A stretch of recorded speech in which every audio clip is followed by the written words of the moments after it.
咁嘅，我有一個好好嘅姊妹，我哋當時即係喺東莞啊，上班嗰時識得嘅。我一直當佢係姊妹，但係後嚟佢就俾一個男人呃咗啦。呃咗之後，佢發現自己有咗 BB 喎，嗰個肚已經有6個月噶啦。佢當時就選擇生落嚟咯。後尾我嗰個朋友就翻到老家發展。唔夠膽講邊度啊？吓？冇嘢講啦。一開始佢就喺外家住噶，後尾佢個細佬結咗婚啦，佢就帶住嗰個細路仔喺我屋企附近住啦。我個條件比佢好，我當時又睇咗佢又比較可憐嘛。就喺佢細路仔上幼兒園之後，我就嗌我自己嘅老公將佢介紹咗我老公嘅單位做嘢。當時我老公都係一個領導嚟嘅。咁你唔後尾就佢個生活慢慢穩定落嚟啦。我哋呢度又屬於學區房嚟嘅。佢就喺外家嗰度借咗10萬，喺我呢度又借咗5萬交咗首付。就喺我同一個小區唔同嘅一棟樓買咗一個單元。即係你個老姊妹。係啊，就似我哋就係鄰居咯。但係你小妍姐姐，你知唔知啊？後尾我發現咗一個問題啊！我個老公就唔覺會喺我面前讚佢啊，讚人哋係正常嘅啫。佢話即係讚佢好好啊，要嗌我同佢學習啊，乜嘢啊呢啲，但係我心肯定係好唔舒服咯，因為我以為係我自己嘅問題嚟噶。直播間嗰啲人，點解你哋要抹晒話人哋勾搭邊個嘅？人哋都冇講。乜冇講？你而家你咁樣講啊？呢個女仔真係以為人哋勾搭佢，然之後同人哋嘅姊妹反目成仇，你哋就黐死我話俾你知。你繼續講。即係我心好唔舒服咯，因為一開始我覺得係我嘅問題，但後面慢慢發現咯，小妍姐姐啊，你知唔知啊？佢經常即係嗰個車會壞嘅，經常壞車嘅，佢成日要搭住我老公嘅免費車去單位嘅，返單位。咁啊，咁佢點解佢成日壞車嘅咧？你問下佢啊嘛，點解唔買台新車咧？我點知佢啊？因為你可以問佢噶嘛，你話你可以買台新車噶嘛？可能佢又買咗屋咯，冇錢咯，冇。你仲不斷咁樣同人哋搵借口，真係蠢啊你！唉，但係你繼續講啦，咁樣咁咪死啦！我啱先已經同你講啦，你睇個直播間嘅公屏，話你要做乜嘢？但係即係我同我老公講過呢個問題吓，我老公就話我好計較咯，話人哋上班又順路，車又壞咗，又咁可憐，即係梗係計較啦。你都冇話，你不如我借你幾蚊俾你買隻車啊，或者你自己買隻車啊，買隻乜車咪得咯吓。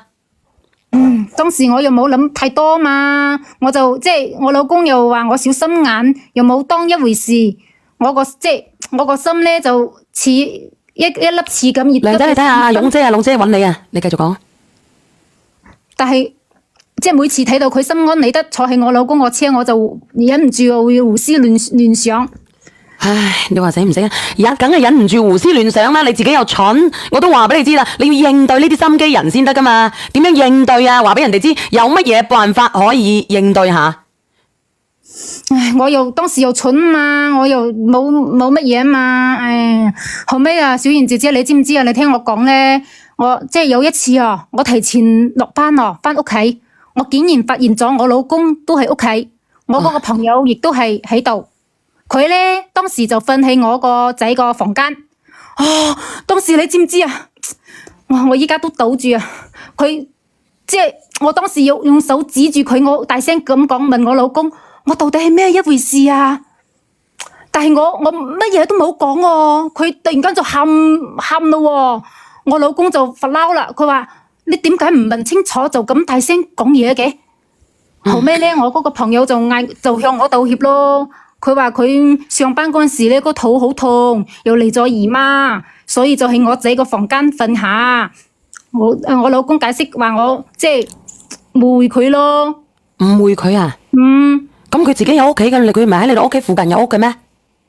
係啊，咁點解佢要行過你嗰度咧？醫姨媽痛咧？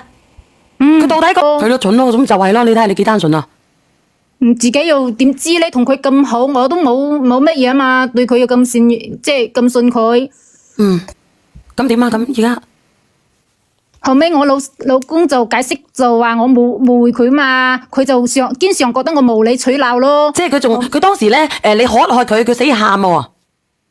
係啊，我點知佢後尾咧，我就有啲即係懷疑佢哋啊嘛，我就趁住我老公即係死身嗰陣時，就偷睇佢哋通話記錄。雖然咧就冇好咩出格嘅內容嚟嘅，但係咧有啲詐嬌嘅成分。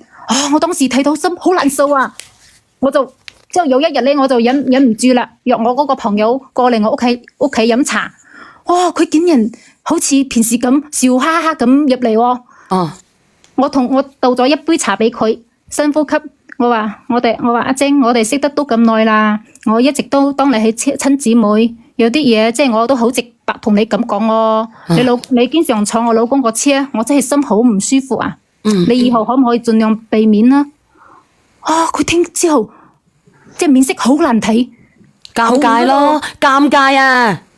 即係佢要面咯，你明唔明啊？面皮薄，又想勾三，又想搭四咯。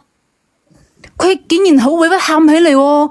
佢仲話：我以為你係真心幫我噶，點知你咁諗我喎？我一個人帶細路仔容易咩？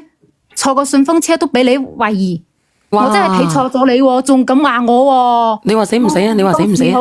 我當時先知佢呢個人係咁嘅。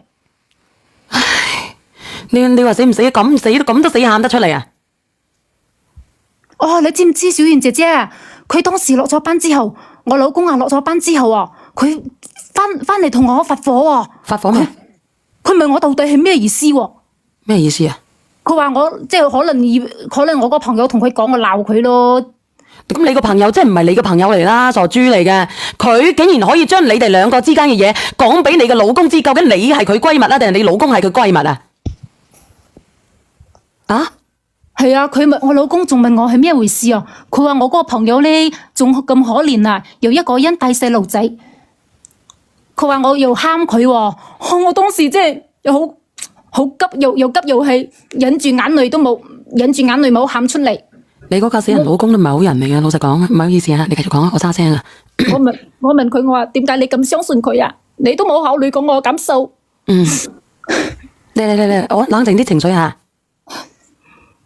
但係我老公佢話我小題大做咯。你個老公已經俾人哋迷到暈暈頓頓啦，食嗰啲豬油膏啊，同埋啲狗屎乾啊。小妍姐姐，你係咪覺得我亂諗啊？亂諗啊！你問下我睇下直播間嗰啲人係咪亂諗？即係佢話你亂諗係咪？係啊。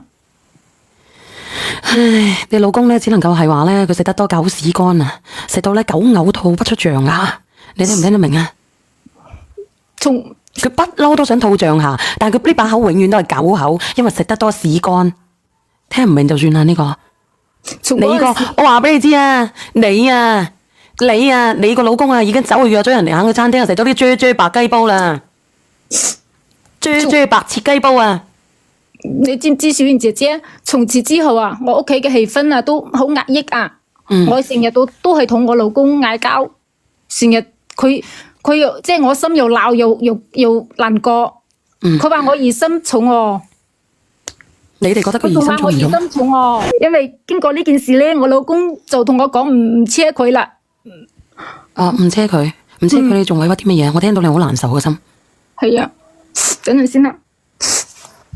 但係你知唔知啊，小燕姐姐，有一日啊，我竟然發現咗我老公個車嗰度有一對爛絲襪。嗰對絲襪係啊，嗰對絲襪就有意撕壞某個部位嘅爛絲襪嚟噶。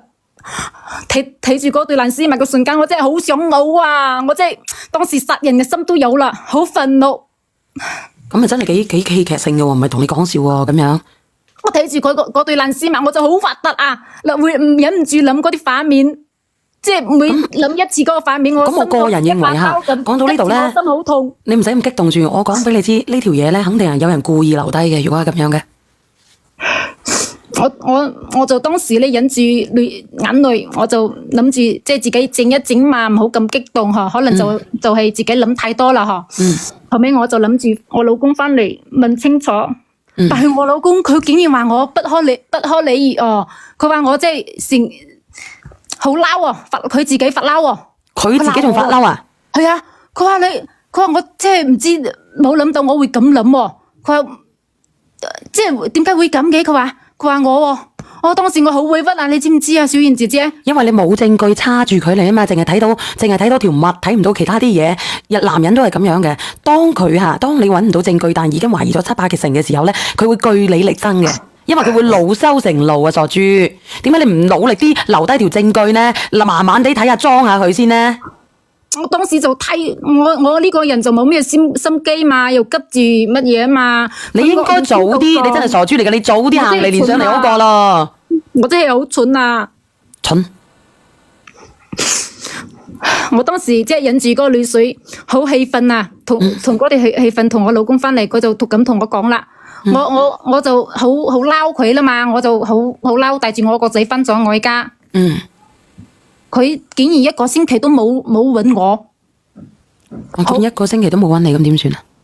後尾我個朋友咧就咁話，我翻咗我家嘛，後尾佢都冇搵我，後尾咧我嗰個朋友就發信息同我解釋，我想小燕姐姐，我想嗌佢上嚟同你講喎，我都嗌我老公入聽下，因為我嗰個朋友好假噶，佢把聲好善良嘅，我身邊嘅人咧都覺得我係我個問題。咁啊，咁你叫佢入嚟都得啦。如果係咁樣，我真係好想聽聽到底有幾善良嘅聲音，令到你咁捉狂，好唔好啊？好啊，好唔好啊？直播間嘅朋友仔，你叫得到佢夠膽連上嚟我聽下咯。喂，你好啊，呢個姐姐，小燕姐姐，我嗌佢上嚟咯喎。喂，係咪你姐姐仔？係啊。喂，聽到？喂，呢個靚女你喺邊度啊？喺度啊！我喺度啊，小燕姐姐。你咩事啊？做乜嘢啊？我嗌佢上嚟啦，小燕姐姐，就係佢啊！等我聽聽你把聲音。阿姐姐，你咩狀況啊？你嗌上嚟，佢叫我聽聽你把聲音喎。你係咪同佢之間有咩誤會啊？小燕姐姐，我覺得佢疑心好重啊！我同你講，姐姐啊，我真係唔知道會搞成咁樣。我一個人帶個細蚊仔啊，生活有幾咁難，你又唔係唔知。我只一直都係當你係親家姐，我就係坐過順風車啫。你點解要誤會啫？點解要咁樣啫？嗱，小燕姐姐，你睇，佢仲喺度。阿靚仔，放下呢個永遠幸福。喂，佢仲喺度扮晒可憐咯，小燕姐姐，你睇係咪？嗰把聲，即係我依家聽啊都覺得好惡心啊！